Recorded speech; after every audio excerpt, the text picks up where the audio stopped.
Welcome back to Moorway South. This episode I'm going to be working on the south section, which is the modern TMD, this area here. Previously I'd had planned to have lots of track in this area, but I came to realise it wasn't very sensible or practical. It didn't give me a lot of room for any other landscape or anything, so I decided to cut back on that and go for a very simple track design that gives me more space to do other things. So this is essentially it that's going to be in this area. Whilst I've also been working, I've been looking at the soldering of the track. It's been pointed out it's not very neat, and I agree it's not very neat, but it's just a consequence of putting the droppers on after the track's been laid. And part of the dropper will be covered by ballast, but not the bit on the track. So what I've been doing is experimenting. I have found that if I tin the droppers and the underside of the right rail, then I can actually get the solder to flow to the areas that I can't get to directly, which is where the join is, and that seems to work quite well. You can see here it's very neat, and hopefully the ballast will cover all that completely up. Also, for some of the points I've been able to use the droppers to act as a link between the outer rail and the switching rails. One of the features of the modern TMD is an engine shed with pits. In order to do that, I'm going to have to cut out 2 slots in the board here to accommodate those. Started with drilling a hole and then used the electric jigsaw to cut out the slot itself. Careful of the wiring underneath, not to chop through any of that. You can see here close up, it's not particularly neat, but the pit itself will cover all that up because there's an outer edge to the pit that overlaps the hole. Here you can see underneath, which is why I needed to be careful of the wiring that was already in place. And here you can see the 2 pits holes completed, ready for putting the pits in and then the track to go on as well. And here's a view underneath with one of the pits in place. The depth of the pit, the plastic pit, is actually pretty much the same as the plywood that I've used, so it's kind of flush on the bottom. For the pits themselves, each section is 5 centimeters long on the Peco pit, so I've put 4 together to make a 20 centimeter pit. You can use as many or as few as you like. So this is one of the pits. It's 4 sections glued together. I've used liquid poly cement for that and drilled holes alternate sides, one side then the other, for the lights, and now I'm going to paint it. So for painting, I've dug out my old Humbrol enamel paints. These are well over 30 years old. They've been in the loft for ages. So I was worried that they might be a bit gone off, all horrible and gunky, but actually, after plenty of shaking and stirring, it turns out, as you can see here, that they're actually alright.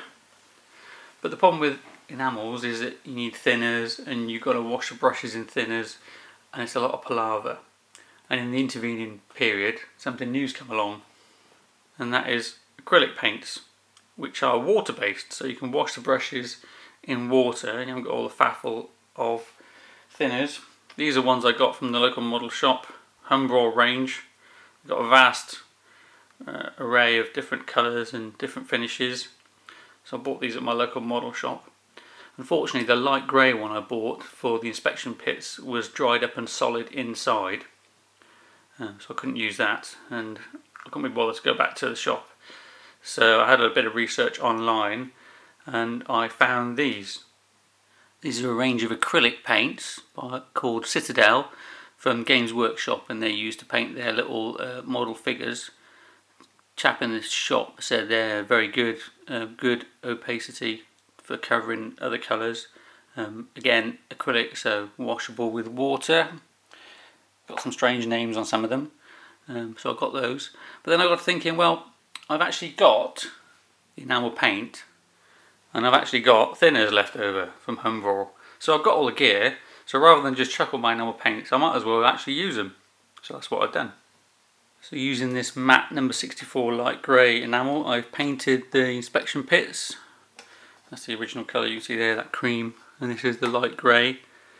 As you can see here, coverage is not brilliant with one coat. I can't remember what enamels used to be like, but I'm also aware that a couple of thin coats is better than one thick gooey coat to try and cover, so that's one coat. and then we'll have a look at it again in a bit when I've done the second coat and see how they are. So this is how the pit looks with 3 coats of paint.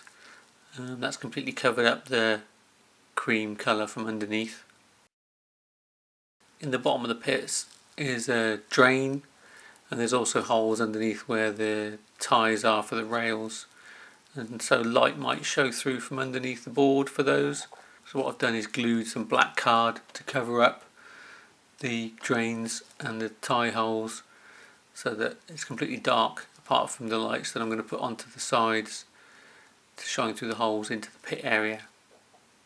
To add a bit of a detail feature, I've used a black felt tip to colour up the ties for the rails.